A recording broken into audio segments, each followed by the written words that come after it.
Sinagot ni Senador Robin Padilla ang mga ulat na siya ang huling kasama ni Senador De La Rosa nang umalis siya sa Senado nung nakaraang linggo.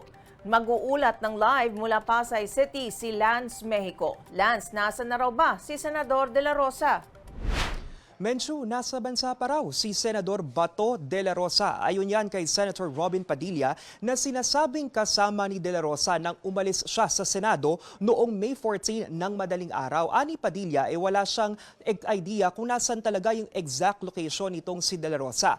Absent pa rin ang mambabatas sa sesyon ngayong araw at sa pag-convene ng impeachment court. Makailang beses na tinanong si Padilla kung siya ang huling kasama ni de la Rosa pero hindi niya ito sinasagot ng diretso. Sir, anong dahilan bakit kailangan maghintay? Siyempre po kasi may official na investigation. Sir, but the public wants to know. Yun sa otoridad.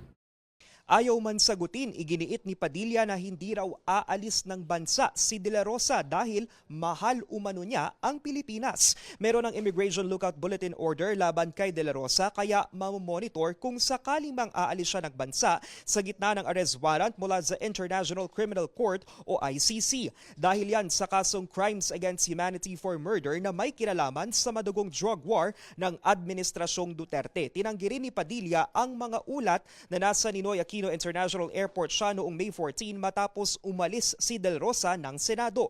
Pati na ang aligasyong gumamit sila ng yate katuwang ang isang hindi pinangalanang politiko para patakasin ang dating PNP chief.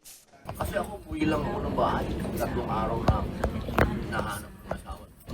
Wala kayong ginawang krimen sa pagtulong kay Senator Bato sa paglabas sa Senate? Well, sabi ni Senator Alan, wala naman warrant si Bato. Sir, kung wala siyang warrant, bakit nagtatago siya? Pakidlaban.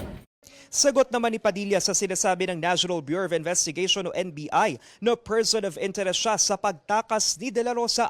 Ginagalang niya raw ang otoridad.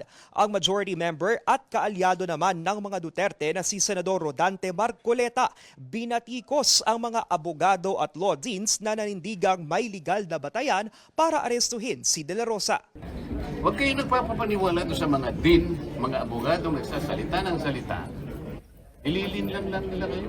Ipinunto ni Marcoleta na hindi na miyembro ang Pilipinas ng ICC kaya question niya ang pag-enforce ng warrant laban kay De La Rosa. Gayunpaman, ang mga kaso laban sa dating PNP chief ay nag-ugat sa mga umunoy krimen na nangyari noong miyembro pa ang Pilipinas ng Rome Statute na nagtatag sa ICC. Sa labas naman ng Senado, nagkasanang protesta ang ilang mga tao para manawagan na arestuhin si De La Rosa.